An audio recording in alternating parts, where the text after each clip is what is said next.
Bueno, pues entonces...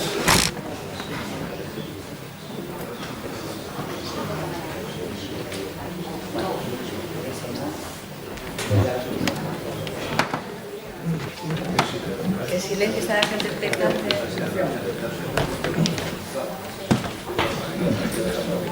Hay que dejar un poquito de tiempo, porque si no, parece esta parte, ¿verdad? Pues que los que son muy culpables, no les da la vida. Bueno, Sí, hace un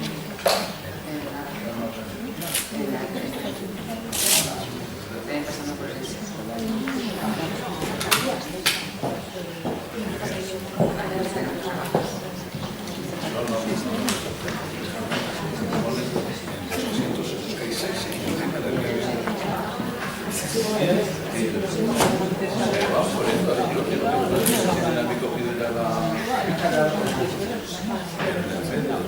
este es el peor sitio de todo el mundo. Pero ¿qué habré hecho con la gente me dice, pues, cámara de las cosas, pero delante de tal. Lo que está acá, pero no sé, está y la mañana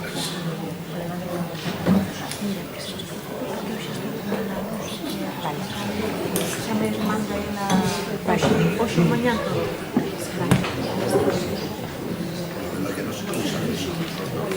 no sé si se puede elegir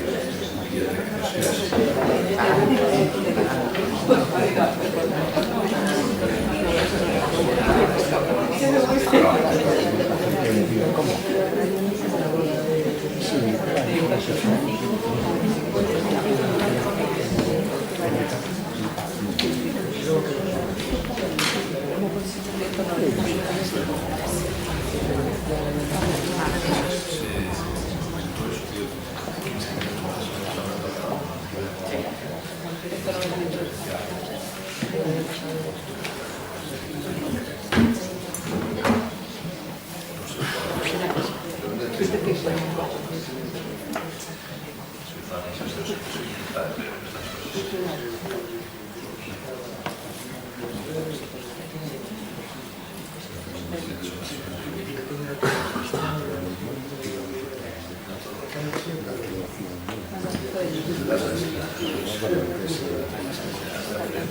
Sí, está muy duro.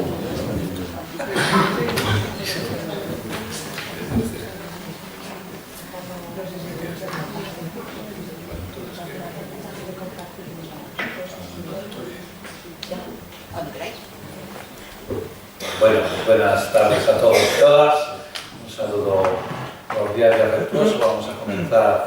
Los que lleguen tarde se pierden el saludo. Así que, muy bien, estamos en la Semana de la Caridad.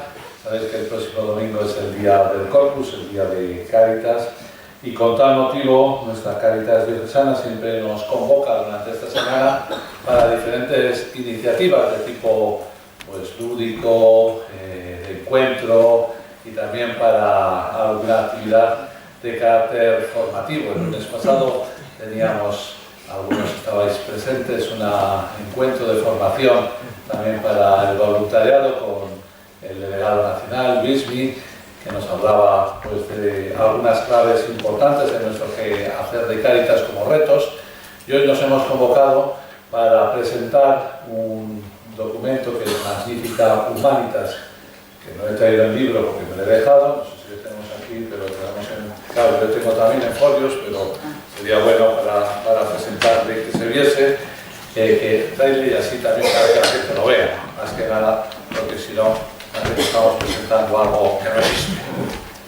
Bueno, pues este documento del Papa León, Magnifica Humanitas, que hizo presente y que presentó hace pocos días.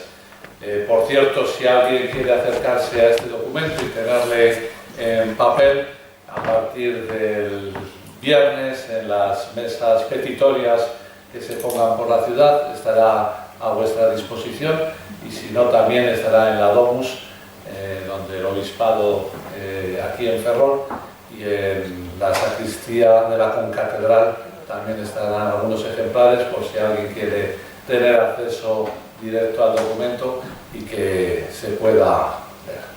Bueno, pues en este contexto digo que tenemos este encuentro, esta mesa redonda, que conformamos 3 personas.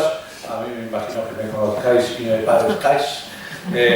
Y aparte de mí, pues está a mi izquierda Sonia Olea Ferreras, que muchos pues también la conocéis porque no es la primera vez que viene aquí a Ferrol apoyando pues la labor de Cáritas.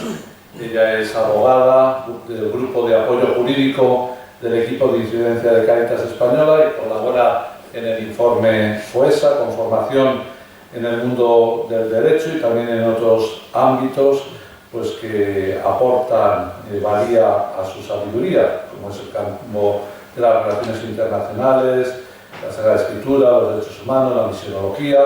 Ha tenido también experiencia profesional tanto en España como en América Latina, en Naciones Unidas y en la Comisión Interamericana de Derechos Humanos, y también ha vivido pues, una experiencia de años en misión en América Latina, lo cual pues, no solo le da un bagaje intelectual, sino también experiencial para lo que vamos a hablar.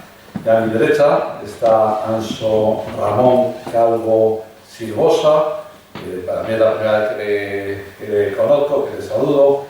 Es profesor de la Universidad de A Coruña en el área de Economía Financiera y de la Contabilidad. Está integrado en el grupo de investigación, regulación, economía y finanzas, en el que ha participado en distintos proyectos de investigación, dirigiendo también numerosas tesis doctorales que han dado lugar a numerosos artículos académicos. En el ámbito académico también ha dejado experiencia y ha tenido experiencia en responsabilidades de gestión, siendo decano de la Facultad de Económicas y vicerrector de Estrategia y Planificación Económica en el equipo de José María Barca. Del año 2005 al año 2009 fue director general de Industria, Energía y Minas de la Xunta de Galicia y en la actualidad es consejero del Consejo de Contas de Galicia. Bueno, pues de estas claves también él le hemos pedido que nos dé pues, su visión de la realidad. Bueno, yo voy a hacer una primera presentación de este documento para luego dejar pues, a mis acompañantes en la mesa que sigan comentando algunos aspectos fundamentales de lo que se les ha pedido a ellos, desde el ámbito más de la dignidad de la persona, de los derechos humanos y del ámbito de la vulnerabilidad de lo social, y Anso de todo el tema de la inteligencia artificial, lo que significa y lo que supone, el tema de la técnica como nuevo reto en el ámbito pues, de nuestra vida. Yo quisiera hacer sencillamente pues, una pequeña introducción y una pequeña lectura, porque toda mesa redonda no se trata de sustituir la lectura, sino de provocar la lectura, ¿no? Yo creo que lo lógico es que cuando salgamos de aquí os hayamos metido tanto el caramelo en la boca que digáis, no me lo puedo perder. El viernes corro a una mesa petitoria para coger el documento y llevármelo a casa y podérmelo leer yo personalmente y ver si lo que me han dicho pues realmente corresponde a la realidad o no, o saco mis propias conclusiones, que de eso se trataría. Yo quiero situar o comenzar presentando un poquito que es una encíclica, porque es bueno que, aunque haya muchas personas aquí del ámbito religioso, pues puede ser que alguien pues no conozca qué significa y por qué presentar una encíclica. Sabéis que dentro del magisterio eclesiástico, dentro del magisterio de la Iglesia Católica, hay diferentes documentos por grado que podemos decir que tienen pues una solemnidad más grande y que tienen también una implicación más grande en lo que se dice. No es lo mismo, podemos entenderlo perfectamente, un canuto que le ponen ahora al Papa León todos los martes cuando sale de Castel Gandolfo y le preguntan sobre la actualidad de la semana, a un documento que está escrito, pensado, reflexionado. Las encíclicas corresponden a este grado supremo del magisterio eclesial y por tanto hay una vinculación en cuanto a lo que significa la doctrina con respecto a lo que se dice para lo que es el cuerpo eclesial. Evidentemente yo puedo disentir de lo que el Papa dice en unas declaraciones, en un canuto, como digo, delante de los medios, pero delante de una encíclica hay como una especie de vinculación de fe y de conciencia pues mucho más grande. Y las encíclicas corresponden, como digo, a ese grado supremo del magisterio y por tanto son tan importantes conocerlas. Son documentos que no surgen de la noche a la mañana en el pensamiento de un papa, sino que corresponden a unas razones, a un porqué y que conllevan un estudio muy sosegado, muy dialogado, muy compartido con expertos sobre la materia, precisamente para ayudar a crecer y ayudar en lo que significa el magisterio y lo que es la enseñanza de la Iglesia. El título de esta encíclica pues nos da un poquito clave de lo que va a hablar. A mí me parece que es importante conocer los títulos, porque a veces nos quedamos con las dos primeras palabras. Sabes que las dos primeras palabras siempre se cogen del texto en latín que da nombre al documento, y las dos primeras palabras de este documento se titulan así: Magnifica Humanitas, es decir, humanidad magnífica. Me parece que también es algo muy bello, ¿no?, que describe lo que significa la humanidad, la belleza de la humanidad. El ser humano es un ser bello, el ser humano es un ser magnífico, y lo tenemos que recordar, nos lo tenemos que recordar y tenemos que descubrir cuáles son las consecuencias de esta hermosura y magnificencia del ser humano. Pero eso, luego sigue diciendo el documento, el título del documento: Magnifica Humanitas, sobre la custodia de la persona humana en el tiempo de la inteligencia artificial. De este título me quedaría con la palabra custodia, porque nos relaciona muy bien con lo que significa el magisterio del Papa Francisco, del que es sucesor, el Papa León.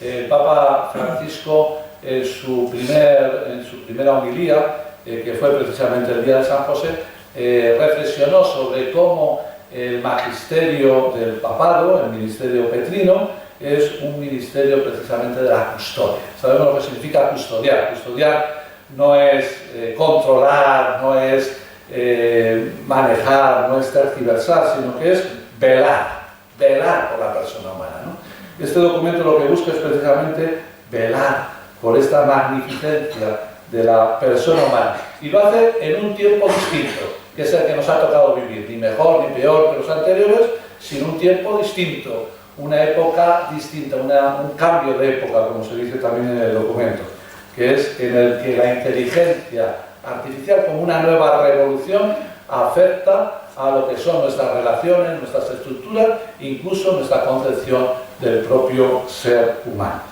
Se fecha y se firma el 15 de mayo del año 2026. No sé si estabais en el 15 de mayo de 1891, pero el 15 de mayo de 1891, en el que no estábamos ninguno de nosotros, se firmó un documento también muy importante, que fue Rerum Novarum. Sí que nos sonará Rerum Novarum, porque fue la primera encíclica social que se considera como el primer documento dentro de la enseñanza social sobre las cosas nuevas, que lo escribió precisamente un papa que se llamaba León XIII. Daos cuenta que aquí hay una vinculación. El Papa León XIV quiso ponerse León precisamente porque él considera que estamos en una situación de cambio, en una situación donde hay unos retos que están apostando, que están a los que tiene que afrontar la dignidad de la persona humana. Y firmarlo este 15 de mayo, 135 años después de aquel documento Rerum Novarum, nos pone en la estela de lo que está hoy aconteciendo. Como aconteció en Rerum Novarum, donde había una revolución industrial, donde lo que la revolución industrial significó y supuso para aquella sociedad que dejaba, por así decir, los gremios y dejaba pues todo el ámbito de lo que, cómo se había configurado la sociedad medieval, hoy está significando este momento de la digitalización y de lo que la inteligencia artificial está suponiendo. Por eso esa unión entre Rerum Novarum y Magnifica Humanitas me parece que es importante para entender lo que es el magisterio del propio León y lo que significa también este documento. La encíclica está dividida en una introducción y una conclusión y en 5 capítulos. El primer capítulo lo dedica fundamentalmente a qué es la doctrina social de la Iglesia y hace una relectura de la doctrina social de la Iglesia. El segundo habla sobre los fundamentos de la doctrina social de la Iglesia. El tercer capítulo es en el que aborda precisamente qué es la inteligencia artificial y cómo la persona humana se sitúa en este ámbito de la inteligencia artificial y de la técnica, que es lo que le hemos pedido a Anso. Y el capítulo cuarto pues dedica a las consecuencias y los retos que la inteligencia artificial tiene en tres temas muy importantes, como es el tema de la verdad, el tema del trabajo y el tema de la libertad. Si nos damos cuenta, la inteligencia artificial, como luego seguramente se nos digan, son retos que cuestionan la verdad, el tema del trabajo y el tema de la libertad. Y el quinto capítulo lo dedica a la civilización del amor frente a una civilización de la guerra, del poder, y donde hace un juicio de lo que significa hoy la guerra. Dicho esta pequeña presentación, yo voy a decir como 8 características de lo que a mí, en una primera lectura muy rápida, porque como comprenderéis no me ha dado tiempo pues, a estudiarla, y aunque es un tema que para mí pues, me apasiona, porque yo soy el profesor de doctrina social de la Iglesia, y me parece que es una encíclica que engloba muy bien pues, todo lo que yo, en lo que he sido mi momento de profesor, pues encierra, no me ha dado tiempo pues, a desarrollarla, pero sí que hablaría de como 8 características que a mí me parece que nos ayudan a entender y a comprender esta encíclica. Me parece que es una encíclica larga, es un mamotrecho de encíclica. Normalmente las encíclicas no suelen ser tan largas, es larga y es compleja.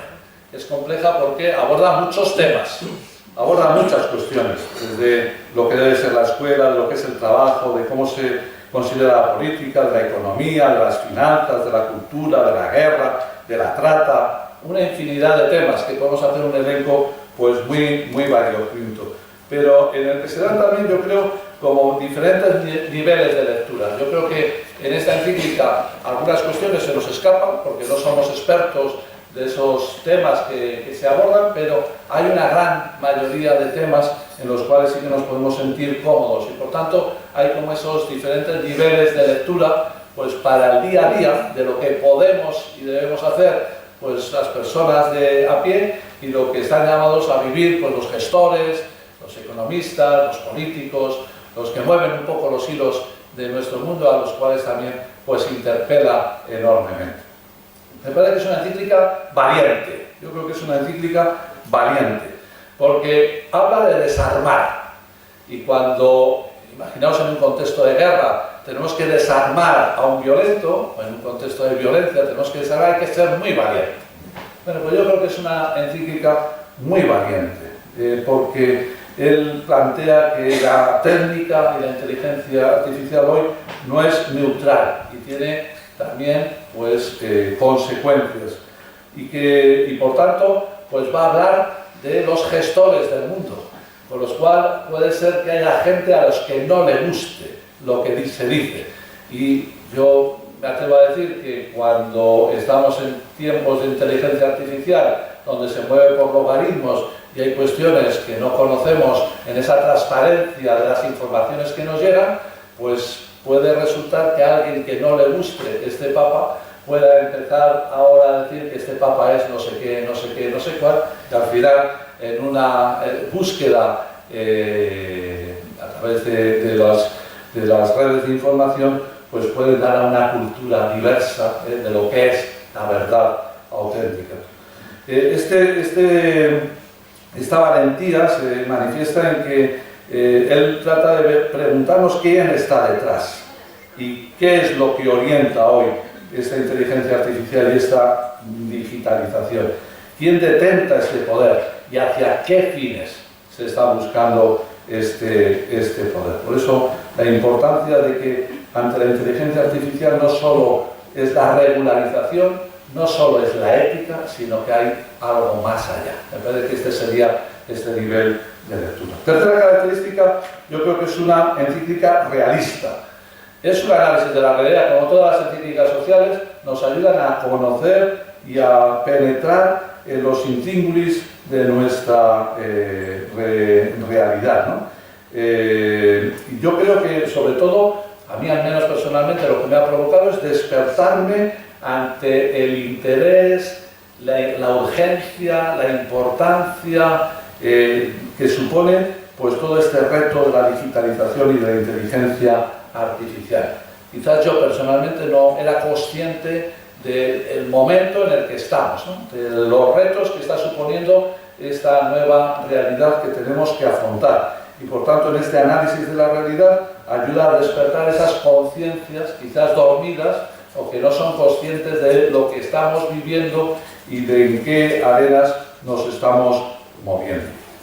Una cuarta característica es que para mí es una encíclica positiva y esperanzada.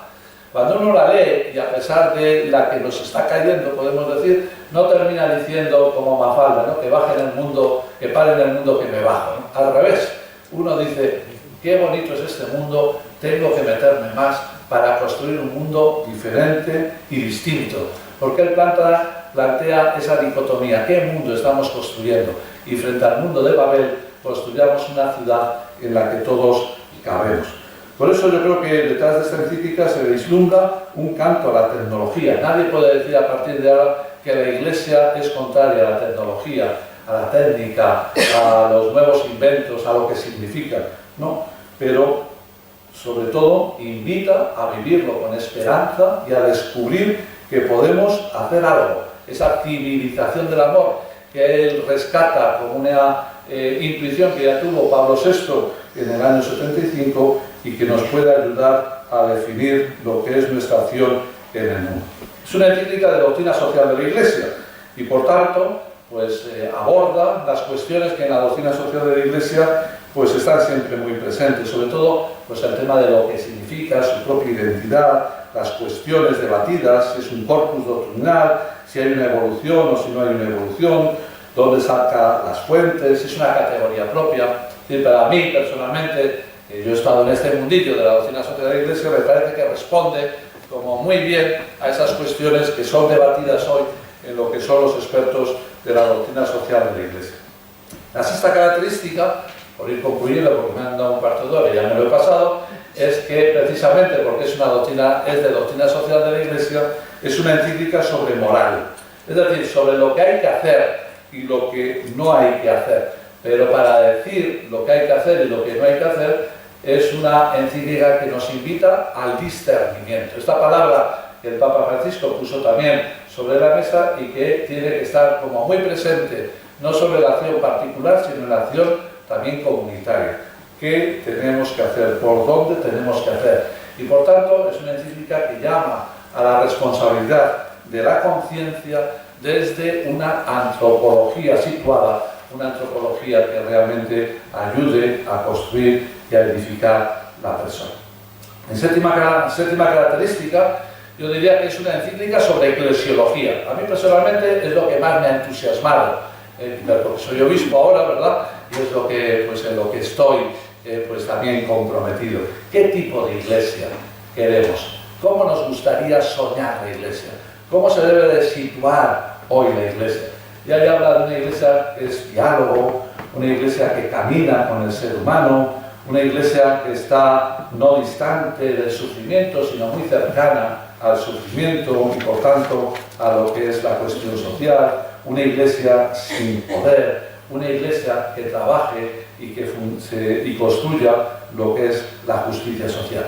Es decir, en esta encíclica podemos ver también un tratado pequeño de eclesiología sobre cómo construir nuestras comunidades cristianas, sobre cómo construir nuestra diócesis, sobre cómo construir nuestras comunidades. Y por último, yo creo que es una encíclica que custodia especialmente a los pobres. Nos hablaba, imagino, Sonia de ello, pero cuando uno lo lee, dice, ¿quién puede hablar de los pobres si no es el Papa? ¿Quién es el que hoy en nuestra sociedad puede hablar de esa defensa de los pobres, de esa custodia de los pobres, desde esa mirada de las víctimas, si no es el papado, como un ministerio precisamente y una misión fundamental que tiene hoy? Él es el padre de los pobres, es uno de sus títulos, ¿no? El padre de los pobres, aparte de siervo de los siervos, aparte de papa, aparte del sumo pontífice y todos esos títulos con el que a veces le llamamos al papa, es el padre de los pobres. Y aquí se visibiliza precisamente esa imagen de ser padre, porque detrás de ello se dice, ¿y esto por qué lo dice? Porque los pobres están sufriendo, porque los pobres pueden sufrir, porque los pobres pueden estar cuestionados. Y a mí me parece muy bonito todo lo que en la encíclica se dice sobre la importancia de los límites y de la fragilidad. En una sociedad donde el transhumanismo, el poshumanismo, pues están animándolo todo, donde parece como que el límite es una desgracia, la encíclica nos dice, no, es que el límite, el sufrimiento, la vulnerabilidad no es una desgracia, es nuestra propia realidad y tenemos que crecer con ella y tenemos que crecer desde ella. Bueno, espero que esas 8 características os hayan animado a acercarnos a esta encíclica, a este documento, que me parece que va a marcar lo que es el pontificado del Papa León. Ya lo está marcando porque en el fondo pues todas sus intervenciones están yendo en estas claves, y ahora vamos a dejar a Sonia que también pues intervenga y haga su propia lectura de este documento desde esta clave de la vulnerabilidad, los derechos humanos y la dignidad de la persona humana, que está en el cimiento de todo lo que se dice y se construye. Pues gracias.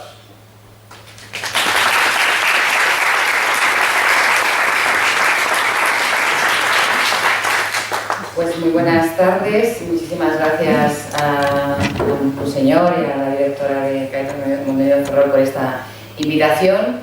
Una invitación llena de esperanza porque me fue hecha antes de ser publicada la encíclica, con lo cual, bueno, pues me he visto obligada a estudiar muchas horas esta última semana.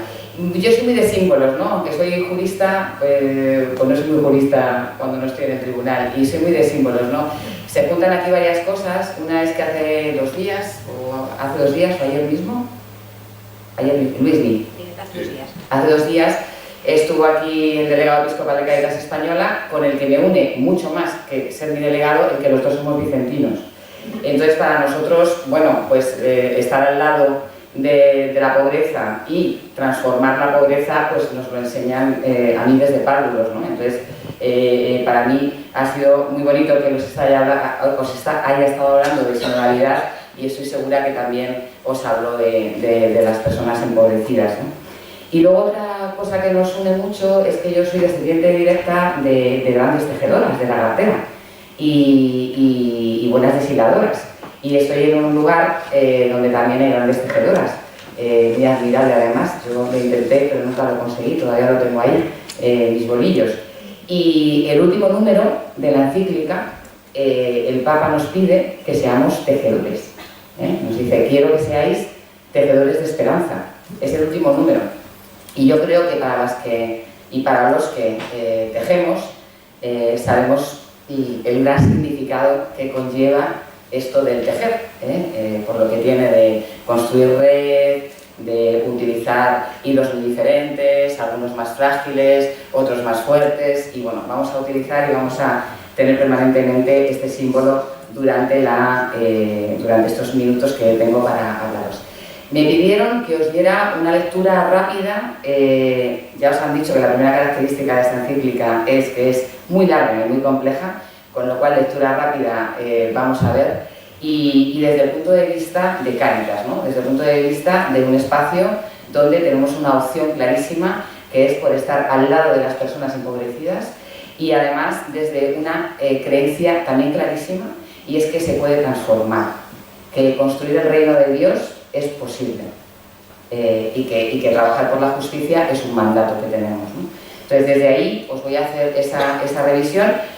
Va a haber muchas cosas que vais a ver ahí reflejadas, pero como ya se ha insistido en alguna de ellas, pues bueno, yo sobre todo a lo mejor repetiré cosas, pero porque me llevan y me enfocan hacia esta opción por los pobres, a esta opción por los descartados, por los invisibilizados, por las personas empobrecidas de la tierra, que también León, como ya hizo Francisco, que le puso apellidos, ¿no? Cuando él en Evangelii Gaudium ya dijo, os estoy hablando de las personas sin hogar, los migrantes, las personas mayores, las mujeres. También León pone nombre, y también habla de la mujer, y también habla muy especialmente de los migrantes y refugiados, que tenemos que decir que hoy en día en España es muy importante, y tenemos que saludar mucho, y si lo seguimos haciendo públicamente, la labor que la Iglesia institucional está haciendo con el proceso de regularización de extranjeros y extranjeras. Entonces, nosotros la llamada que tenemos es a ser tejedoras, a ser tejedores, para hacer vida cotidiana porque en Cáritas lo que hacemos es hacer vida cotidiana, acompañamos en los despachos parroquiales, acompañamos en los proyectos, acompañamos en la calle, acompañamos lo que es la vida cotidiana en nuestras Cáritas y nos hacen, que es lo que nos hace León, una propuesta de que construyamos lo que ya Pablo VI llamó la civilización del amor, ¿no? Y es lo que rescatamos, ¿no? Sería esta casi ya la conclusión de lo que aquí nos están diciendo, en lo de cada día, en lo que nos vamos a encontrar cada día, que obviamente en esa situación de pobreza y de exclusión, el elemento tecnológico está absolutamente incardinado y está provocando en su gran mayoría mucha más exclusión y mucha más pobreza. Luego vamos a ver que León es clarísimo, no podría ser de otra manera siendo matemático y científico, es clarísimo, como lo somos todos, que lo tecnológico siempre nos va a hacer mejores y nos va a ayudar, sí, y luego viene qué lupa utilizamos, y para mí son los dos primeros capítulos de esta encíclica. Los dos primeros capítulos de la encíclica nos dan el microscopio, o nos dan la lupa con la que tenemos que decir, por aquí vamos, por aquí no vamos. Las ideas clave ya nos las ha dado Fernando en el tema de la encarnación. Para nosotros, para Cáritas, es esencial. No es que estemos locos en Cáritas porque estamos seguros de que las personas pueden cambiar, porque estamos seguros de que las personas tienen que tener una oportunidad, porque estamos seguros que la gente no está en la calle porque quiere, porque estamos seguros que la gente viaja durante meses atravesando desiertos, siendo vulnerados en sus derechos más básicos, siendo violentados sexualmente, lo hacen no porque quieran llegar aquí a delinquir o porque quieran llegar aquí a ganar dinero de manera fácil. Estamos segurísimos que hay una encarnación permanentemente de Dios Padre, de Dios Madre. Hay una encarnación permanente y lo vivimos cada día.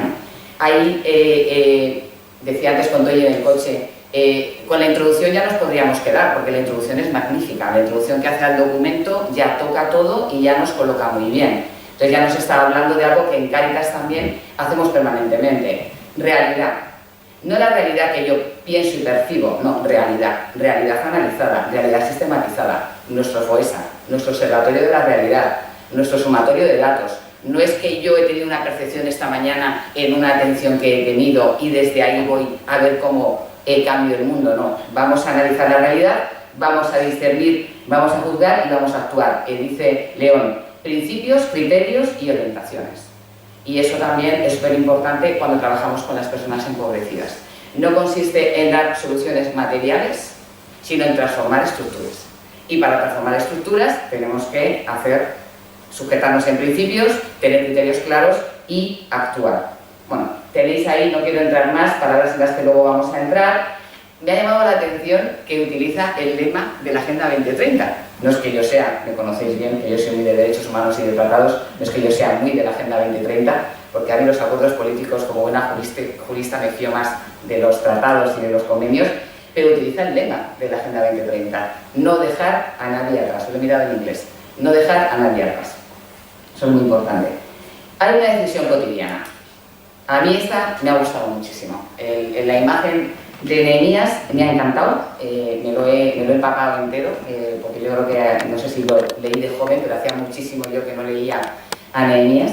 Entonces, esa imagen de que cada día, porque claro, lo de la construcción del muro de Jerusalén es en ese momento, pero es que en Cáritas estamos construyendo muros de Jerusalén, pues no sé qué opinará aquí la dirección, pero casi todas las semanas estamos construyendo muros de Jerusalén. Entonces, ¿cómo construimos? ¿Construimos desde el poder, la autosuficiencia, el yo lo sé todo, el yo ya llevo aquí en Cáritas 1000 años y lo sé todo? ¿O construimos desde ese muro que lo hacemos entre todos y entre todas, que cada uno hace una parte, que todos y todas participamos?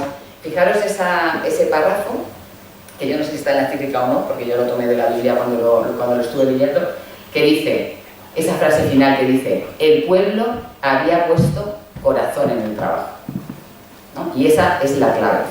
La clave porque también estamos muy deshumanizados en eso. Porque para trabajar bien tenemos que poner cerebro. Y tenemos que poner indicadores. Y tenemos que poner indicadores de impacto. Pero nunca nos piden cuánto corazón ponemos, ¿no? No hay una evaluación de cuánto corazón ponemos, cuánta pasión ponemos. Hay una manera muy de descalificar cuando decimos, no seas tan apasionada, no seas tan, ¿no? El corazón que luego va a insistir León muchas veces durante el texto, no es algo de lo que nos evaluemos. Y aquí nos dicen, el pueblo haya puesto corazón en el trabajo, y por eso se pudo hacer la muralla. Y luego tiene la Torre de Babel, que luego al final, cuando nos da la responsabilidad y acude a Tolkien, que tiene a mis hijos encantados, porque son fanáticos de esa cosa, ¿cómo es? El Señor de los Anillos, que yo me lío porque no lo he leído, cuando habla de responsabilidad, también en el Señor de los Anillos hay una gran torre, con un ojo grande, ¿no? Se llama Sauron, o me lo invento, es que me lío con Harry Potter. Vale, pues es la misma imagen, es esa torre donde el ser humano se convierte, ¿no?, en Dios, ¿no? Entonces esa imagen donde quedamos totalmente deshumanizados y donde ahí no hay corazón. En la Torre de Babel no hay corazón, en la Torre de Sauron con ese ojo no hay corazón, en cambio en el muro de Jerusalén nos están diciendo que el pueblo había puesto corazón. Y esta decisión en Cáritas es cotidiana, la tenemos que tomar todos los días.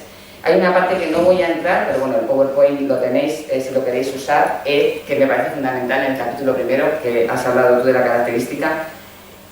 En toda la defensa de la Iglesia, desde que comienza con aquellos trabajadores esclavizados, fundamentalmente en Escocia, en Inglaterra y en Gales, en esas minas, en esas nuevas fábricas textiles, ya está la persona frágil, la persona pobre, la persona explotada, los nuevos esclavos, porque se había regularizado todo el tema de la esclavitud, ya no era legal la esclavitud, todavía quedaba algún sitio, pero aparecen los nuevos esclavos, que son los trabajadores de las minas, etc. Entonces, desde ese primer momento, en esa historia, aquí os he puesto, ya empiezo con los tejidos, aquí os pongo este tejido, veis estas palabras, que son palabras que León, recorriendo toda la historia de la DSI, son palabras que se pueden escuchar de una manera más rotunda, como puede ser un Francisco o un Juan XXIII, o de una manera, o Juan Pablo II, por supuesto, o de una manera más intelectual o más reflexiva, o de otra manera, como puede ser Benedicto, como puede ser Pablo VI, están siempre ahí esas palabras, ¿no? Desde el primer momento. Camino dinámico, los papas que dicen nos tenemos que ocupar, la verdad como don a compartir, la catolicidad, ¿qué significa ser católico?, ¿no? Cuando nos dicen, ¿por qué atendéis a personas que no son católicas en Cáritas? Porque somos católicos. Esa es la razón. Porque ser católico es ser universal. Entonces, toda la familia humana, todos somos hijos e hijas de Dios. Esa parte del discernimiento comunitario, que también sale de una manera obviamente más clara en Francisco, jesuita, que en otros textos. Esa comunión con la historia, esa lectura creyente de la realidad, ese Concilio Vaticano II que crea una metodología clarísima de cómo analizar la realidad, esa palabra hecha carne, bueno, estas palabras que creo que son importantes para las personas que estamos acompañando a los últimos, a los empobrecidos. Y en todo ese texto que recomiendo, que tenéis en el capítulo 1, no están todas las encíclicas, pero sí estarían las que recomendaríamos estudiarse, ¿no? Si tuviéramos que decir, tú que has sido profesor, tuviéramos que decir, oye, estudiaros estas, aunque él empieza diciendo, se moja León, y empieza diciendo, sin duda, Laudato Si y Fratelli Tutti, que sí que es verdad que a nosotros nos ha dado muchas pistas en nuestro trabajo en las Cáritas, no solo en las Cáritas europeas, sino en las Cáritas del sur, de cómo afrontar la realidad. En todas, os he puesto ahí, las palabras que veis en la tercera columna, son palabras que sí que nos llevan a las realidades que trabajamos en Cáritas. Y en todas, como son doctrina social de la Iglesia, en todas está presente lo estructural, las personas empobrecidas, las metodologías de cómo afrontar eso, ese Pablo VI que habla de estructuras de pecado que luego repiten después Juan Pablo II, Benedicto XVI cuando nos dice que la economía mata, bueno, tenéis ahí cuando nos habla Francisco de tierra, trabajo y techo, tenéis ahí todo, en todo momento se está hablando, ya Juan XXIII ya nos habla de la paz sobre todo, pero ya nos habla también fuertemente de los derechos. Bueno, permanentemente está presente la historia de las personas que acompañamos en Cáritas. Los fundamentos. Me ha parecido raro que pasaras tan rápido con lo que te gusta a ti esto. Bueno, estábamos deseando que hubiera un nuevo compendio. Estamos diciendo siempre, ¿cuándo va a haber un nuevo compendio de la doctrina sobre la Iglesia?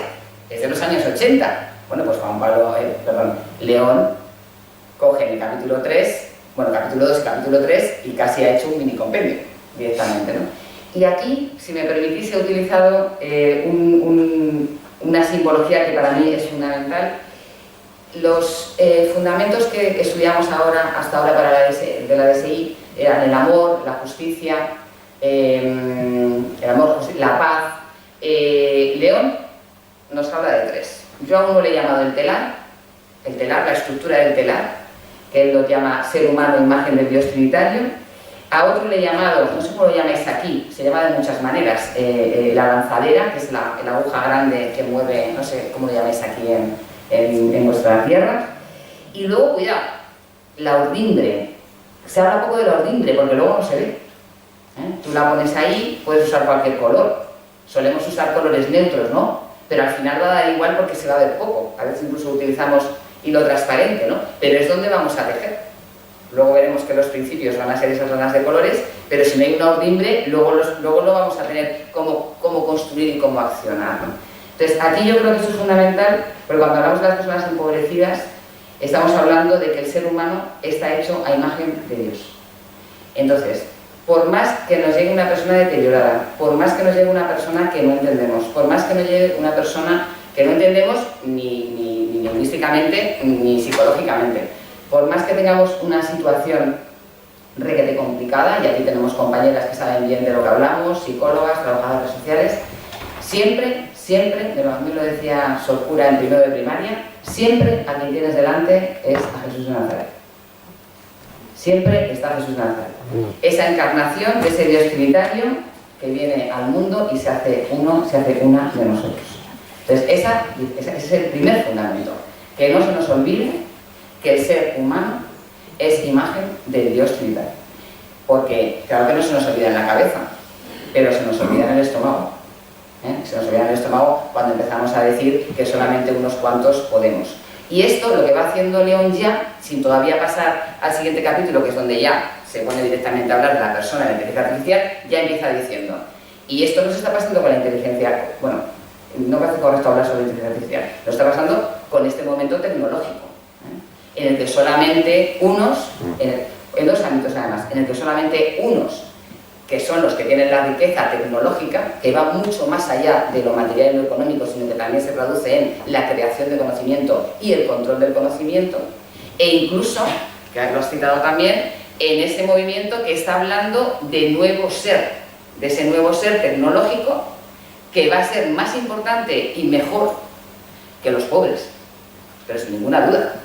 Va a ser mucho más interesante relacionarse con nuevos seres tecnológicos que con personas pobres empobrecidas de otros países que son otros y que no me interesan, ¿no? O sea, desde ese punto de vista.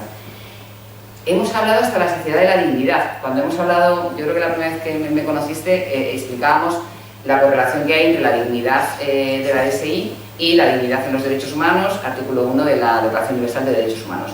Pero es que León no habla de dignidad, es mucho más rotundo, dice igual dignidad de todos los seres humanos. No se conforma con poner la palabra dignidad, para que no haya dudas de que pueda haber tipologías de dignidades o que pueda haber niveles de dignidades, dice igual dignidad de todos los seres humanos. Volvemos otra vez a lo mismo. No podemos basarnos en ningún momento en que hay tipologías de seres humanos. Porque se portan bien, porque se portan mal, porque cotizan, porque no cotizan. Decía Pablo de Tarso, que siempre me olvido de qué profeta lo había copiado, pero a mí a lo mejor me podéis ayudar, decía, antes de nacer yo ya te he elegido.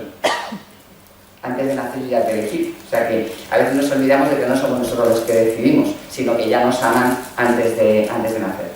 Y luego introduce algo que alguno dice por ahí, que ya me he hecho amiga de León y que le he estado ahí influyendo, pero no es cierto, es una consecuencia directa del trabajo que se ha estado haciendo y sobre todo de la realidad que estamos viviendo en muchísimos lugares del mundo. Introduce como fundamento de la DSI, y esto es muy valiente desde mi punto de vista, muy valiente, el altísimo valor de los derechos humanos. Los derechos humanos hasta ahora no estaban dentro ni de los principios ni de los fundamentos de manera directa. Pero cuidado, que yo hablo de los derechos humanos y desde luego estos no lo son, y es directo, no da curvas, como bien científico, dice, los derechos humanos, ok, son fundamento de la DSI, Pero el aborto, la eutanasia, y cita otro que me he olvidado ahora, no recuerdo ahora, no son derechos humanos por más que haya normas internacionales que dicen que lo son. 1. 2. Peligro de los derechos humanos que queden en el papel de nuestra Constitución. Derecho a la vivienda, ¿no? Derecho a la salud, derecho a la protección social. Y peligro número 3, que no sean universales. Por lo tanto, estamos dando una patada a los derechos humanos, que no sean universales. Y ahí entra la gente que acompañamos en Cáritas. ¿Cuántas veces nos encontramos a las personas que acompañamos que van a una ventanilla de lo que sea, de un lugar privado, de un lugar público, y no son tratados con dignidad, y no son tratados de manera universal? Y la claridad de que tiene que ser universal y que no podemos hacer listados de derechos solamente para unas personas y no para las otras. Como no me da tiempo, no puedo centrarme más, pero en esa timbre habla de las mujeres, habla de las minorías y de las personas refugiadas y de los migrantes. Y los principios, bueno, más o menos los principios que hemos estudiado siempre de la DSI: bien común, deseo universal de los bienes, subsidiariedad, solidaridad. Es verdad que quita de participación porque lo deja transversal en todos los demás, y añade uno, que es verdad que ha estado presente, pero no con esta rotundidad, y que desde luego para Cáritas es fundamental, porque incluso ha sido nuestro lema durante muchos años. Añade el de la justicia social. El de la justicia social, porque ya no me da tiempo de todo lo que os quiero decir, luego podemos ver. La justicia social, creo que es muy importante recuperar una cosa. Primero, la definición. Dice, la justicia social, me lo he copiado literalmente, es la forma concreta de seguimiento de Jesús y de fidelidad a su evangelio. O sea que cuando te dicen, pero chica, ¿cómo te dedicas a trabajar con la justicia social? Eres una romántica, el mundo no se puede cambiar, o sea, acéptalo, el mundo no se puede cambiar. Forma concreta de seguimiento de Jesús y de fidelidad a su evangelio. Y luego habla muy potentemente de la reparación, de cómo trabajar en la reparación de las víctimas, y vuelve a hablar, por si hay alguna duda, seguro que en Canarias va a hablar todavía más rotundamente, de los migrantes y los refugiados. Si queréis luego podemos ver, porque tanto en el bien común, subsidiariedad, deseo universal de los bienes, solidaridad, entramos en lo tecnológico. Esta es la lupa. Esta es la lupa. Este nuevo sistema de inteligencia artificial responde al principio del bien común. Hace que todas las personas, y no solamente la mayoría, sino todas, porque el bien común no es la mayoría. Ellacuría nos diría, el bien común no es el interés general. El bien común es el de todos y todas. Todos y todas tenemos que tener un reflejo del bien. Entonces la pregunta es, esta nueva forma esta nueva red social, esta nueva forma de hacer algoritmos, esta nueva forma de hacer una máquina, pues mira, es que esta máquina, que es estupenda, consume un montón de agua y la han puesto en un lugar cerca de la Amazonía, que hay un río muy caudaloso, no sé cuántitos, está perjudicando a una comunidad indígena.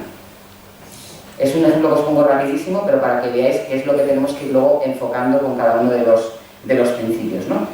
Sigo porque si no, el resultado, él ahí retoma a Gaudium et Spes, a Pablo VI, a Francisco, porque pone totalmente el desarrollo humano integral, que ya lo conocemos muy bien, y lo ata a la ecología integral y a la casa común, porque yo creo que ya sí que está claro el paso de que ya la humanidad o la creación, ya no hablamos solo de humanidad, sino que hablamos también de creación, porque Francisco nos lo ha pedido y porque la realidad nos lo está pidiendo. La realidad que estamos viviendo, de problemas que está habiendo en todo el mundo con la emergencia climática. Casa común, y volvemos a Jesús de Nazaret, el famoso reino de justicia, de paz, de amor y de libertad. Y todo esto es con lo que terminaría el tejido. Entonces, esto es luego, lo que os acabo de decir, capítulo 1, capítulo 2, es la lupa o el test que tenemos que aplicar a los siguientes 3 capítulos. Y es lo que va haciendo él poco a poco, y va diciendo, ¿aquí qué hay de solidaridad? ¿Aquí están también los pobres? ¿Aquí están también las mujeres? ¿Aquí están también los migrantes? Cuando hacemos un avance tecnológico en la salud, ¿le llega a la gente que no tiene recursos? Cuando hacemos una formación intensísima para ingenieros, que es verdad que mejora muchísimo, yo estoy pensando ahora en una amiga de mi hija que es biotecnóloga y es una pasada las máquinas que está diseñando, la pregunta es, ¿Le va a llegar a la mujer indígena de la Amazonía? ¿Le va a llegar a la persona de Huelva que vive en la chabola que está acompañando Caritas Huelva? Esas son luego las preguntas que tenemos, el cómo aterrizamos las cosas. Lo que os decía, ya termino, por eso. Entonces, os pongo estas 3 diapos, que es luego lo que ya va haciendo. Primero nos habla, que aquí no me detengo nada porque es el capítulo que nos van a explicar, el famoso la persona y la IA, el famoso tener y ser, el famoso desarmar la IA, que no significa matarla, ni significa terminar con ella, sino significa humanizar a la IA. Humanizar a la IA. Luego tenemos ese capítulo en el que nos habla de verdad, educación, trabajo, familia, jóvenes, libertad y nuevas esclavitudes. Le dedica un buen apartado a las nuevas esclavitudes, donde sin duda todas esas personas que son los nuevos esclavos, las nuevas esclavas, son los últimos, los pobres, los empobrecidos. Ahí están. Habla, por ejemplo, de la trata no solamente para fines sexuales, sino también para laborales, que también se está utilizando para este sistema tecnocrático y tecnológico en el que estamos viviendo. Y ahí tenéis, la persona y la técnica no están enfrentadas, están unidas, están ahí, les comunica la innovación, pero depende si me voy a un lado o me voy a otro. Si me voy a un lado, puedo encontrar fraternidad, justicia, crecimiento. Si me voy al otro, en mercancía, engranaje, soy un dato. Y los pobres no son ni siquiera un dato. Porque yo, señor Olea, soy un dato. Pero las personas empobrecidas ni siquiera lo son. Y mirad, chicos, chicas, lo he hecho con IA. Le he dado un Word. Esto lo hacemos mucho los investigadores. Lo que pasa es que luego yo no sé si es más trabajo, porque yo no me fío, entonces lo repaso luego todo el tiempo. Aquí le he dado un Word y le he dicho, yo me he cogido lo que me parecía que en la encíclica se decía sobre lo que era la cultura del poder, y le he dado un Word, y le he dado otra columna donde le he dicho lo que a mi parecer decía la encíclica sobre la civilización del amor. Y esto es lo que me ha hecho. Que no digáis que no es chulo, mucho más chulo que lo que yo he hecho antes. Lo de antes lo he hecho yo, hombre, vas a comparar. Esto lo he hecho yo, moviendo el palito de no sé qué, y esto lo ha hecho la IA. Claro que sirve la IA. Primero, porque os puedo transmitir una idea que yo tengo en mi cabeza mucho mejor que lo que he hecho aquí, que a lo mejor es demasiado cuadriculado y hay que conocer mucho el texto para entenderlo. Aquí es visual. Aquí tú estás viendo, ya el color te está diciendo qué es malo y qué es bueno. Punto.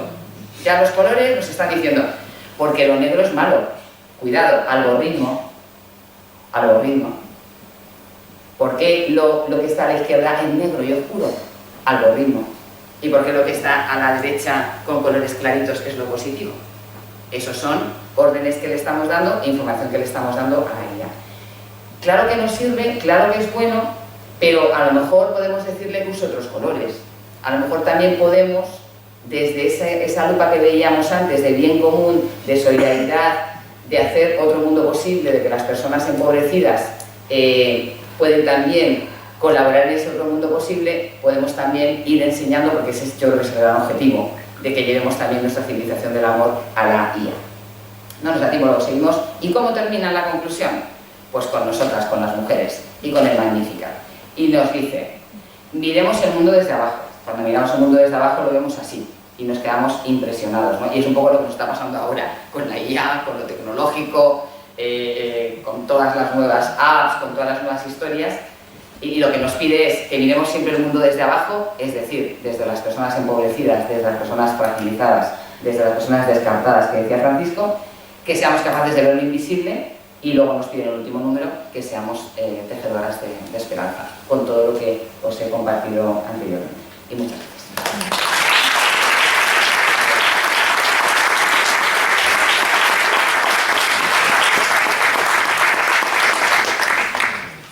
Le damos la palabra a Anso para que nos hable de este capítulo tercero, que es el núcleo de la encíclica y del documento.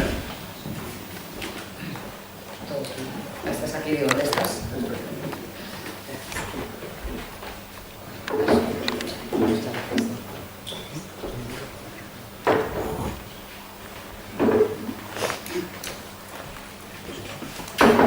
Moi boa tarde a todos e a todas.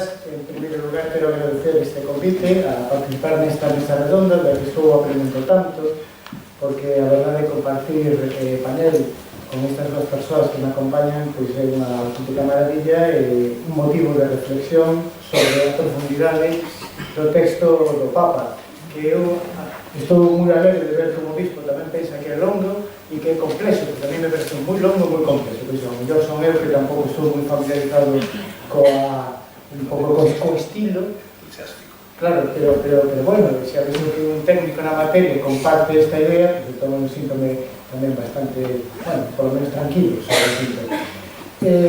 Feitas os agradecementos, eu quero, antes de nada, comentar que non son un técnico, eu tampouco me diría que son un experto mío, porque realmente non o son, pero son unha persoa que, bueno, pues por o seu traballo, inicialmente como profesor universitario, e agora dentro do Consello de Contas, que é un órgano de control externo da xestión pública dentro do que é a Comunidade Autónoma de Galicia, ten que utilizar a IA.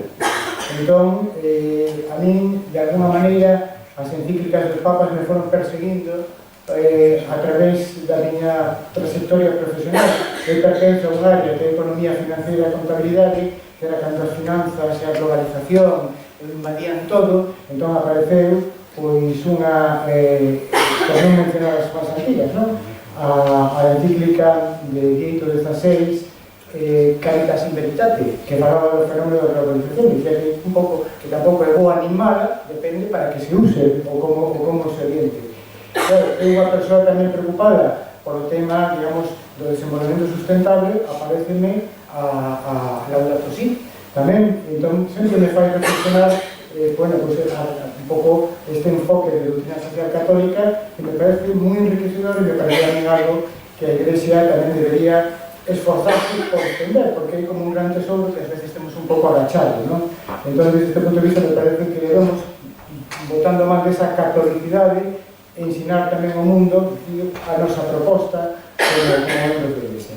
Entón, hoxe, achegome a comentar, espero non vou ser capaz que coa profundidade e a brillantez dos que me antecederon no uso da palabra, pois o capítulo 3º desta encíclica que leva por título a técnica do niño, a grandeza da persoa humana ante as promesas de inteligencia artificial. Falar ao final permite non repetir, obriga a ser máis rápido na exposición, pero algunhas cuestións que xa foron aquí presentadas necesariamente terei que volver a elas. Entón, discúlpeme, pero tampouco vou facer demasiado fincapeneras. En primeiro lugar, a pregunta é que estamos a facer neste momento de cambio e transición. Como dicía, hai un momento, as encíclicas aparecen sempre en momentos, digamos, de cambio. Comentaba a de León XIII, a Rerum Novarum, pero tamén as que foron aparecendo nos anos 60. O Concilio Vaticano é unha gran fábrica de encíclicas para dar unha resposta aos retos que aparecían naquele momento. As de Xoán Pablo II son as encíclicas que ven que o mundo cambia, o mundo que nace da Guerra Fría está desaparecendo e ele incide niso. As de Benedicto XVI é o Papa que reflexiona sobre a globalización. Francisco sobre, digamos, o cuidado da creación. E agora, nesta situación nova, que algúns di que un cambio de ferramenta, creo que non un cambio de ferramenta, un cambio de paradigma, pois León XIV di, bueno, pois realmente con todo este cambio tecnolóxico profundo, que estamos a facer? Estamos construindo a Torre de Babel ou estamos reconstruindo os muros de Xerusalén, non? Por que? Porque se estamos construindo a Torre de Babel, estamos embarcando nun proxecto que deshumaniza unha humanidade sen Deus, ou, eu atrevería a dicir, contra Deus, moitas veces, é que non busca a riqueza de cada un de nós como persoa, como individuo, como algo singular, sino que busca a uniformización. Fronte a outro proxecto totalmente distinto a este, que é a reconstrucción dos muros de Jerusalén, que se facía antes referencia a eles, é un proxecto colectivo, un proxecto de responsabilidade compartida, esa idea de construir todos juntos. E aí temos que falar necesariamente de diálogo, de entenderse aqueles que pensan diferente, de escoitarse uns aos outros e, sobre todo, de inclusión. Desde Cáritas se está facendo moito nesta dirección. Eu creo que, como decía antes, estamos, desde algúns aspectos, en algúns ámbitos, construindo de cote o que é o muro de Jerusalén. Entón, temos que saber de que lado estamos. se estamos na Torre de Babel ou estamos na reconstrucción do mundo. E aí o Papa di, bueno, que saibamos que se por si alguén non lo tiña claro, que a inteligencia artificial e as tecnologías emerxentes que a rodean, porque a inteligencia artificial non é que nace de nada. A inteligencia artificial é o resultado dun proceso tecnolóxico. A inteligencia artificial xa se ven falando desde moi longe. Entón, digo, bueno, isto é simplemente un cambio de paradigma por acumulación de cousas. Isto xa é parte do presente. Entón, como dicía antes, os cristianos temos que dixir en que proxecto queremos estar, en que proxecto queremos traballar e con que estilo. Entón, el fai unha profunda descripción, unha radiografía bastante profunda do paradigma tecnocrático e o poder digital. Entón, bueno, e isto tamén me interpela a min como profesor universitario de economía financiera. É dicir, que moitas veces, cando nas clases falo do que é o objetivo da empresa, digo, bueno, o objetivo da empresa é a creación de valor, e para crear valor hai que ser o beneficio. Isto forma parte do noso discurso académico, pero moitas veces temos que ser conscientes que ese discurso académico tampouco é neutral, está cargado de ideoloxía e tamén de orientación, non? Entón, no fondo, ese paradigma tecnocrático se fundamenta na lógica da eficiencia, do control e do lucro. Eficiencia, control e lucro. Entón, eficiencia é o único criterio. O beneficio que debería ser o único objetivo a día de todas as decisións. Entón, se isto é así, a que queda reducida a persoa humana? Pois, basicamente, a un instrumento, unha ferramenta ao servizo deste paradigma tecnológico. Somos útiles en tanto que somos eficientes e en tanto que contribuimos á creación dese beneficio, que normalmente sempre é beneficio económico, non? Entón, o tema da IA, isto existiu sempre, pero o tema da IA o que fai é, de alguma maneira, acelerar este paradigma. Moitas veces, dicimos, bueno, moitas cousas da globalización xa se viñan falando nos anos 50, non? Os mercados, a posibilidade... Claro, o que fixo a tecnoloxía é que nos anos 90, nos anos 2000, se fixo real, aquilo que os teóricos falaban nos anos 50. A IA o que fai é simplemente profundar e acelerar este paradigma. Entón, a velocidade da IA elimina o pensamento crítico. Isto vai ser algo central, é dicir, se nos cargamos o pensamento crítico, e o Papa, eu creo que como matemático, como teólogo, non, este é algo que hai que preservar, porque aí está a principal arma, a principal fortaleza para non estar en Babel, sino para estar nos muros de Jerusalén. Entón, o problema, a velocidade, non somos capaces de pensar e menos críticamente. Segundo problema, hai unha falsa objetividade ou unha apariencia de objetividade, non? Parece que todo o que aparece, o que nos esta última diapositiva, é dicir, iso moi bonito, todo moi fenomenal, pero aí hai nesos aí metidos. Realmente non é neutral. Esta descripción das cores é moi xa nos están guiando, nos están levando por un camino. Se iso lle quitamos o que acabo de decir anteriormente, que era o do pensamento crítico, bueno, pues pouco a pouco vámonos convertendo pois en servos, eu diría, vámonos perdendo e xa non sabemos discernir, non? E logo as relacións son simuladas, é todo tan rápido e todo parece que se fundamenta pues, nunhas actividades, insisto, a salud. Claro, a reflexión deste paradigma é que o máis poderoso non é sinónimo do mellor. É dicir, por qué? Porque este paradigma de aquel que ten poder, aquel que ten beneficio, aquel que é eficiente, aquel que é rápido, eso é o mellor. E non ten que ser necesariamente así. Por qué? Porque ao final, se nos deixamos levar, e un pouco tamén está comentado na mesa, dicir, o poder se vai concentrando, o poder digital, e por extensión, o poder económico se vai concentrando nuns poucos. E agora, eses poucos, pois, caben nunha fotografía, neste momento actual.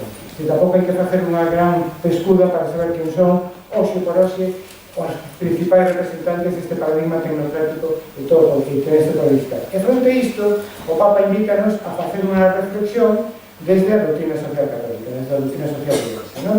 Entón, a base central, a idea clave, é que toda muller e todo home teñen unha dignidade igual e inalienable, moi importante. Entón, non me vou parar porque xa foi comentado, existen uns principios que deben centrar toda a reflexión e a pregunta clave debería ser se toda esta tecnoloxía, toda esta revolución, toda esta transformación está promovendo a participación de todos, B, está facendo un esforzo por pensar e, sobre todo, por proteger os máis vulnerables, os que poden quedar desposuídos de todo isto, C, asegura o acceso xusto ás oportunidades, é dicir, o que se dicía antes, digamos que temos que garantir que todos teñen acceso, que todos teñen, digamos, posibilidades de avanzar, de prosperar, non? Claro, debemos pensar se a implantación deste paradigma tecnocrático vai en dirección a que todos progresen ou a que algúns queden definitivamente descolgados de todo isto. E a reflexión final, que tamén foi comentado, se dirixe ao ben común, ao ben de todos e de todas, de cada un, de todos, non a intereses xerais, sino ao ben común, ao ben específico de cada unha das persoas. Entón, hai unha parte onde se empeza a analizar, a estudiar con certa profundidade a inteligencia artificial. Bueno, hai unha definición, un conxunto de sistemas que son capaces de realizar tarefas que normalmente precisan inteligencia humana, e aí precisamos datos, reconocemos patróns e tomamos algúns tipos de decisión, ou toma algúns tipos de decisión perseguindo objetivos definidos. Entón, o Papa dinos, bueno, a ver, non hai que ter medo, isto non é nin bo nin malo per se, é dicir, o valor depende da finalidade que se persiga, porque se pode perseguir unha boa finalidade ou se pode perseguir algo perverso. Esta mesma reflexión facía Vieito XVI coa globalización, é dicir, non é nin bo nin malo, sino depende do uso que lle damos. Isto é moi importante terlo en conta. Pero que si é, cuidadiño, que non é neutral. Non é neutral porque está intentando influir nos comportamentos e está intentando modular e facer cambiar a sociedade e, en función dos fins que se persigan, nunha dirección que non é desexable consonte os principios de ben común, de destino universal dos bens, de sostenibilidade, solidaridade e justiza social. Ao mellor, camiñamos nunha dirección contraria se, de alguma maneira, non centramos a cuestión en termos de gobernanza. É dicir, o Papa dinos, a inteligencia artificial require atención e gobernanza. Non debemos delegar a responsabilidade humana. O problema da inteligencia artificial ou da implantación masiva da inteligencia artificial é que decisións que antes correspondían ás persoas agora quedan en máis de algoritmos, de non se sabe moi ben o que. Entón hai un problema moral, que non sabemos quen decide. Ao final, iso convértese nunha caixa negra que alguén deseña dunha forma determinada que tampouco temos moi claro como funciona internamente, pero que toma decisións. Que toma decisións que poden ter consecuencias sobre as persoas. Pensemos, por exemplo, unha decisión médica. Unha decisión se hai que operar ou non hai que operar, hai que trasplantar ou non hai que trasplantar, ou hai que dar unha axuda ou non hai que dar unha axuda, ou hai que dar un préstamo, un banco, unha entidade financiera, non hai que dar un préstamo. E se iso queda máis dun algoritmo que ao final ninguén sabe moi ben como funciona, pois realmente temos un gran problema. Por que? Porque se non regulamos non vai haber transparencia e, por suposto, estaremos moi afastados do que sería unha idea de gobernanza ética, non? De gobernanza que busque ese ben común. E claro, todo isto iría en detrimento un pouco de esa liberdade pretendida por parte do paradigma tecnocrático, porque quería ir en dirección a buscar unha ampla participación. Volvemos á figura, a imaxe da construcción do mundo espiritual. É dicir, nunca debemos deixar de lado a presencia da persoa, a responsabilidade humana, que esa regulación vai a prol de transparencia, lógicamente unha gobernanza clara, ética, regulación e participación ampla. Eu, estes días, preparando precisamente esta intervención, comentaba o asunto con unha compañera minha de unha universidade americana, unha universidade católica, pero era protestante, e eu preguntaba, oye, ti que pensas de... Dice, bueno, estou moi de acordo a gas, excepto co tema da regulación. Estou moi americano, e eu entendo que en Europa a regulación gusta, pero aquí costa trabalho o tema da regulación. Por qué? Porque estamos regulando algo que está cambiando. É dicir, unha regulación tamén ten que ser práctica, ten que ser útil.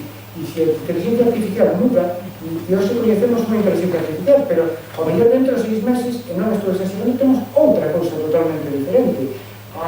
Pensemos a un nivel moi de usuario. Antes, digamos, ChatGPT era o máximo, pero agora se fala de 5 alternativas moito máis eficientes, e depende para que, diferentes a ChatGPT. Entón, cuidado con regular, porque tampouco sabemos moi ben que é o que estamos regulando. Bueno, é unha reflexión que nos temos que facer. Eu sí que creo que a inteligencia artificial ten que ser regulada con estes parámetros. Entón, que non se debe perder en todo este proceso? Pois, como decía anteriormente, a dignidade inalienable de cada persoa, o corazón, dicíamos, a construir con corazón e a grandeza do ser humano, a verdade. O Papa tamén reflexiona moito sobre a verdade, logo poume para un momento, a liberdade e a responsabilidade moral, é dicir, cada un ten que ser consciente das consecuencias das decisións. Se as decisións se delegan, se transfiren a outro ente, vamos dicir así, a responsabilidade moral queda diluída, e logo non se debe perder as relacións humanas, a compaixón e o cuidado. Entón, temos que ter claro que o técnicamente posible non é unha finalidade en si mesma, só ten senso, só ten, digamos, atractivo, por decir así, se promove un desenvolvemento humano, integral e común, que isto é unha constante das distintas encíclicas de responsabilidade social católica. Entón, a idea clave, que insisto, aparece remarcada varias veces, pero é común a outros textos anteriores, é que a técnica debe estar sempre ao servizo da persoa humana e do ben común. Eu creo que, por qué? Porque se non é así, se non fose así, sería a persoa a que queda ao servizo da técnica e da tecnoloxía. E iso sería a deshumanización, non? Entón, logo parase das narrativas, non? O transhumanismo e o posthumanismo, non? O transhumanismo, superar os límites humanos mediante a técnica, unha tentación moi absolutamente incluída e implicada dentro do paradigma democrático. E o posthumanismo nega o valor singular da persona humana, que se nos leva totalmente a esa uniformización que vai un pouco en liña contraria a Fratelli Tutti de Francisco, non? E dicir, bueno, precisamente Fratelli Tutti, construamos algo desde a nosa singularidade, construamos algo achegando aquilo en que somos, do que somos diferentes, veamos de pluralidade, veamos de cor a isto, non todo uniformemente dunha única cor, non? Entón, as únicas, estas dúas narrativas, o transhumanismo e o posthumanismo, o que fan é deturpar o senso humano e abrir novas formas de dominio. Aparecen novas formas de dominación. O que se nos presenta como un paso adiante da técnica, da tecnoloxía, ao servizo da persoa, acaba, pois, precisamente eso, acaba sometendo, acaba dominando e acaba esclavizando a persoa, unha nova forma de dominio. Entón, el fala da cidade do dominio, busca o seu propio interese e o poder sen límites, non hai regulación, está todo diluído, o poder digital, o poder económico concentrado, entón é o dominio, a cidade do dominio. E fronte a iso, aparece un pouco o camiño polo que o Papa di que ten que ir todo isto, porque un pouco a idea que comentamos antes, non é un texto tecnófobo, é un texto tecnófilo e un texto humanista, é dicir, poñamos a tecnoloxía ao servizo da dignidade humana. Entón, a graza e o amor é iso que é algo máis que humano, non é a tecnoloxía. Entón, a cidade do amor procura ese ben común e esa fraternidade. Entón, tamén se falaba antes, a custodia do humano na transformación, a custodia humana diante do fenómeno da inteligencia artificial. Entón, eu aquí centraría a reflexión en tres cuestións. As reflexións do Papa sobre o que é a verdade, a dignidade do traballo e a protección da liberdade. A verdade. Claro, vivimos nun momento, que isto xa non é únicamente da inteligencia artificial, un momento, digamos, dunha gran crise do concepto de verdade, das distintas verdades, non? O relativismo, do que falaba Víctor XVI en muchos casos, pero bueno, neste momento en que estamos, desde as élites mundiais, parece que a verdade é modulable, é manipulable. Entón, claro, eu, por exemplo, agora, por meu traballo no Consello de Contas, unha das cuestións que temos dentro do que é a nosa visión como institución é crear confianza. E a confianza só se crea se aquela información que se ofrece é información veraz e contrastable. Claro, a verdade é condición necesaria para a democracia e para a confianza social. Se non hai verdade, desconfiamos de todo. E iso é tremendamente corrosivo socialmente. Compre combater a manipulación digital e a desinformación. Precisamente isto pasa, unha vez le puxeron esta metáfora de nunha inundación, cando hai unha inundación que é unha afluencia descontrolada de auga, o que máis escasea é a auga potable, curiosamente. Pois agora pode pasar algo parecido. Nesta cantidade de información, o que máis escasea é a información veraz. Entón, isto é, digamos, o caldo de cultivo para a manipulación digital e desinformación. E logo, compre unha ecoloxía da comunicación e unha alianza educativa na era digital. A mí parece interesantísimo o tema da educación, porque, e logo se dá tempo, falamos de como isto aparece no ámbito da educación, particularmente da universidade. É dicir, a educación basicamente está cambiando. A miña un pouco a idea, despois de lecturas, é que estamos pasando dun paradigma de sociedade de información a un paradigma de automatización cognitiva. É dicir, agora temos, digamos, todo ao alcance da man, pero non só ao alcance da man como antes, sino xa elaborado, analizado, con conclusións, con recomendacións, todo masticado e cocinado. Claro, que nos queda? Como hai que educar? Pois, sobre todo, educar no espírito crítico. E que se non se educa xente no espírito crítico, o sea, xa non ten sentido, enténdeseme, educar e transmitir simplemente instrucción, como dicen muchos. Incluso en o que dicíamos os que creíamos tanto en Boloña, na reforma de Boloña, educar para adquirir competencias. No, agora hai que educar, porque as competencias que nos creíamos que en Boloña eran interesantísimas, agora xa está feita a inteligencia artificial, é dicir, redactar, entender, analizar, extraer, eso xa se ven dando por a inteligencia artificial. Agora, fundamentalmente, temos que formar a xente para que teña espírito crítico, para que certo escepticismo que chamamos os auditores profesionales, non? É dicir, hai que poñer todo en todos os sitios, porque senón acabamos comendo todo e acabamos non sabendo o que é bo, o que é malo, o que é certo, o que é falso. Entón, me parece que o espírito crítico convértese absolutamente esencial. E logo a protección da liberdade. Como dicía anteriormente, aquí o problema é o risco das dependencias, do control social e da mercantilización da persoa. Ao final, se os traballadores e as persoas se converten en datos, se eu valo porque eu aporto información ou os meus datos médicos, os meus datos de vida sirven a alguén para que me poda facer unha oferta aos que viven como a min, e iso xa, pois, digamos, a causa de ter moitos beneficios, pois a mí me parece que estamos deshumanizando a persoa, estamos convertendo de novo nunha ferramenta a servizo de algo que é, lógicamente, a lógica do paradigma tecnocrático e que, insisto, vai en dirección contraria ao que é a construcción do muro de Jerusalén. Entón, hai crear as cadeas das novas esclavitudes. Si xa falaches antes desas novas esclavitudes, e algunhas non son tan novas, pero continúan aí, non? A trata, a explotación digital, etc. Entón, fundamental, tamén se comentou, o papel da familia e da mocidade. Eu creo que a mocidade ten que ser formada con outro paradigma distinto. Incluso eso me interpela como profesor universitario. É dicir, xa non chega con eso, con técnica, habilidades, no, espírito crítico. As clases se tienen que converter en ámbitos donde se debata, donde se discuta e donde se contraste, non? E logo, ten que haber unha responsabilidade compartida por todos os actores sociais. Pois hai que pensar neste contexto que fan os empresarios católicos, como actúan os empresarios católicos, como actúan os traballadores católicos, como actúan os científicos católicos, todos. O actor social ten que estar interpelado por todo isto. Por qué? Porque ao final, como se decía anteriormente, o Papa non espera de nós que nos quedemos parados, sentados, aquí nos insta a actuar, non? Hai un chamamento final no capítulo 3, non? Entón, o principal é a verdade.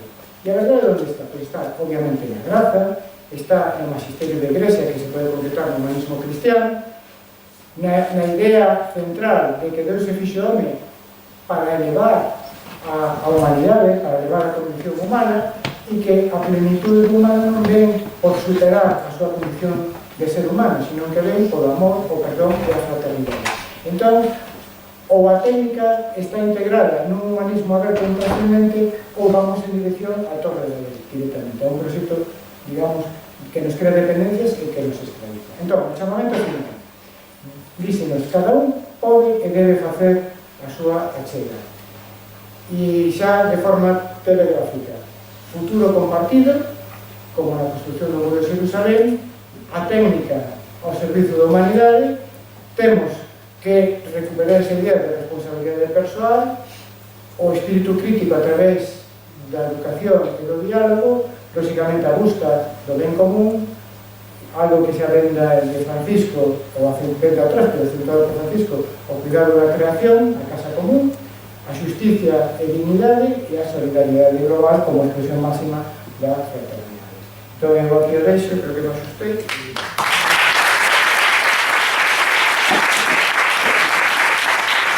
Muy bien.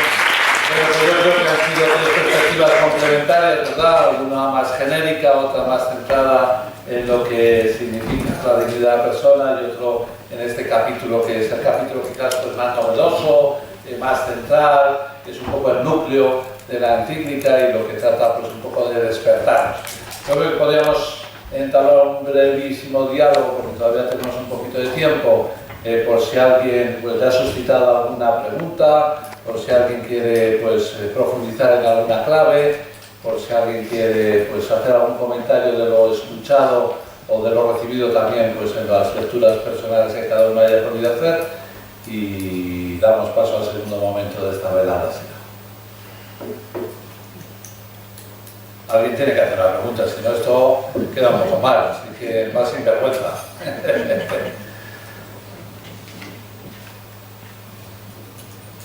Venga, Guillermo, yo sabía que eras el más sinvergüenza. Muy bien, gracias.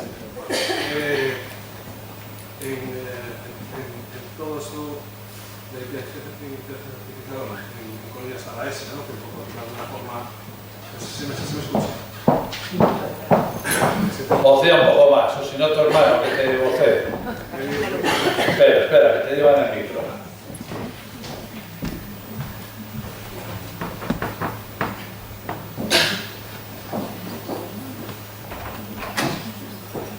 Muy bien.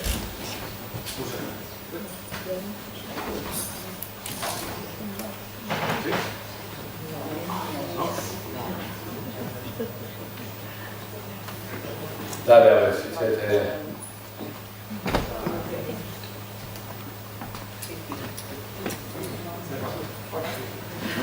Eso los problemas de dirección, ¿verdad? Habla. Decía que en relación con la ética, ¿no? Un poco de la inteligencia artificial, cuando hablamos del algoritmo, bueno, que siempre nos dirige, dependiendo organismos como la ESIA, ¿no? Que hay en Colombia, ¿no? Seguramente, incluso desde la propia Iglesia, tenemos que generar fórmulas que de alguna forma evalúen pues, ese tipo de sesgos, generar las inteligencias artificiales que hay ahora y las que se generarán de aquí a un año, que un año ya serán totalmente diferentes. Entonces, de alguna forma la Iglesia tendrá que ponerse las pilas y generar espacios que evalúen el estilo de la Iglesia, pues los sesgos que en relación con la ética del trabajo, la ética de la que se puede generar con la inteligencia artificial, se podría llegar a plantear desde la Iglesia, además de las encíclicas, pues tener grupos y formas que lleven al control.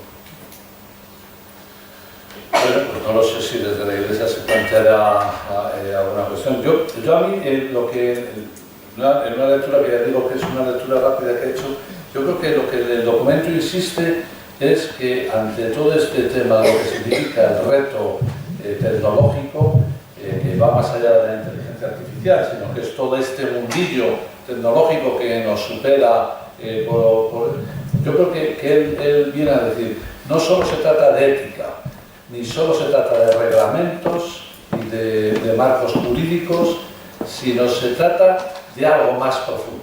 Yo creo que a mí me parece que esta es la tesis del documento. No solo se trata de decir, bueno, que lo utilicemos bien, no, que haya alguien que lo reglamente, sino que seamos conscientes hacia dónde nos encaminamos, qué está detrás, qué tipo de hombre y de ser humano se está construyendo, qué tipo de ser humano se está apostando, por el que se está apoyando. Yo creo que es una reflexión todavía mucho más profunda de si esto lo puedo utilizar, no lo puedo utilizar, si esto está bien, si esto está mal, si este mecanismo reúne características, qué tal, sino es algo mucho más profundo. Pero yo una lectura sí es lo que a mí me llamó la atención en esta lectura que he hecho. Nosotros estamos, bueno, yo estoy en el equipo de incidencia política, entonces todo lo que sea política pública y regulación, nosotras el trabajo que hacemos es analizarlo desde el punto de vista de qué afectación va a tener a las personas empobrecidas y en exclusión social. Entonces, vamos a estar muy atentas y luego en lo territorial tenemos que estar muy atentas a cómo se van a hacer los algoritmos que son eficaces. Claro que son eficaces porque reducen mucho el trabajo mecánico o sistemático, pero en esa construcción, por ejemplo, de valoración de qué persona es seleccionada para acceder a una vivienda social o una vivienda de emergencia, en esos indicadores de vulnerabilidad que se establezcan algorítmicamente para que después haya una selección de un montón de historias de familias que lleguen a una conclusión, pues habrá que pelear por dos cosas: una, por la construcción del algoritmo, y otra, porque nunca la decisión final esté en el sistema, en lo tecnológico, sino que siempre haya una decisión final humana. Lo vemos muy claro en los juicios. En los juicios vemos muy claro que las máquinas pueden ayudar a revisar, por ejemplo, información. No sé si conocéis que hay juicios que hay una habitación llena de documentos que hay que leerse, porque hay juicios que son así. Entonces, ahora la decisión final la tiene que tomar una persona, no la puede tomar una máquina. Entonces, ahí sí que hay cuestiones muy concretas que pensamos que son de dentro de 30 años y ya están en algunos lugares, ya se están organizando, y que sí que yo creo que ahí tenemos una labor muy importante desde Cáritas y de otros lugares sociales de la Iglesia Católica, de estar presentes en el diseño y de estar presentes en que luego la ejecución nunca se pierda. Y luego hay otra parte que sí que dice sí dice el texto, que es muy relevante. Es verdad que no habla del principio de la participación porque lo ha dejado transversalizado en todos los demás principios, y es que las personas vulneradas, las personas en situación de extrema pobreza, las nuevas esclavitudes, participen en el diseño del algoritmo. Que no solamente seamos consultados los llamados expertos en derechos humanos o en exclusión social, sino que, o en vivienda o algo más concreto, sino que sean las personas vulneradas las que también definan cuáles van a ser los indicadores. Y ahí estamos lejísimos. Y tenemos que mirarnos hacia adentro también, de cómo estamos también internamente en Cáritas, qué tipo de participación, mañana hablaremos de eso en la Cáritas de Mondoñedo Ferrol, en la mañana, qué tipo de participación están llevando a cabo en nuestros procesos las personas en situación de exclusión social.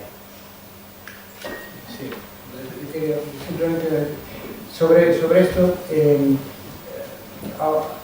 este momento que se llamarían políticas públicas, por ejemplo, y se quiere ver el impacto de una política pública, y hay que analizar las herramientas concretas a través de las que se está implementando. Entonces, claro, acabo de comentar hay un momento, es decir, hoxe por hoxe moitos son poniendo en práctica para dar esa subvención ou para dar esa axuda. En certo modo, a nós